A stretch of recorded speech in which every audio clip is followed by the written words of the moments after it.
We got a mission from the CIA to go into a POW camp. We had some American POWs that had been captured and was being held. My team was selected to go in there by the CIA and get them out. So we trained for a week or so, and they dropped us into the camp.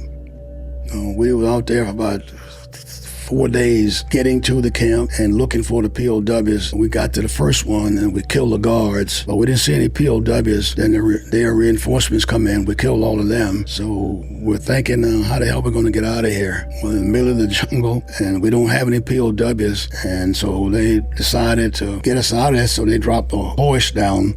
So we had to get into the hoist and be lifted up one at a time. So I got everybody in the hoist, and the helicopter is moving around and everybody is shooting, and got them all in. And I was the last man to get in the hoist. I wanted to make sure nobody's left on the ground. So I got my hoist in. The chopper was moving around. I got my foot in a hole. I had the hoist around me. When you think about God, those were the times that I knew that God was there. I was the only one on the ground, and who was putting the horse around me?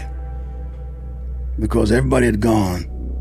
And Sergeant Yerman yelled back down to me, "Hey, if you get hit, I'll come back and get you."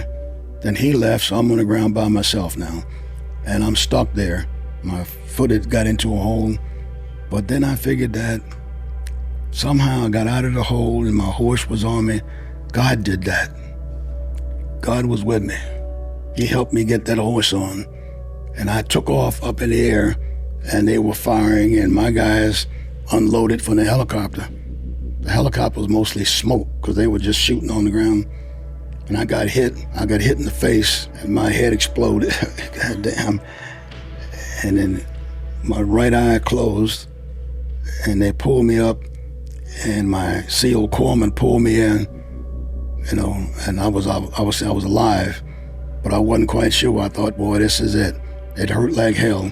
My whole face swelled up, and they laid me down in a helicopter, and we flew back, and they dropped us off at the hospital. So I was in the hospital now, and they told me they were going to send me home. I said, "Doc, I can't go home. I got to stay with my troops." He said, "No, but you can't hardly see, and your body's not in good enough shape." And when they left, I called a corpsman, young black kid. I say, "Partner, get me a Jeep." He said, "What do you want a Jeep for, sir?" I said, "Get me the Jeep." He come back with his Jeep, and I got in the Jeep and went back to my unit. I'll die fighting with my troops.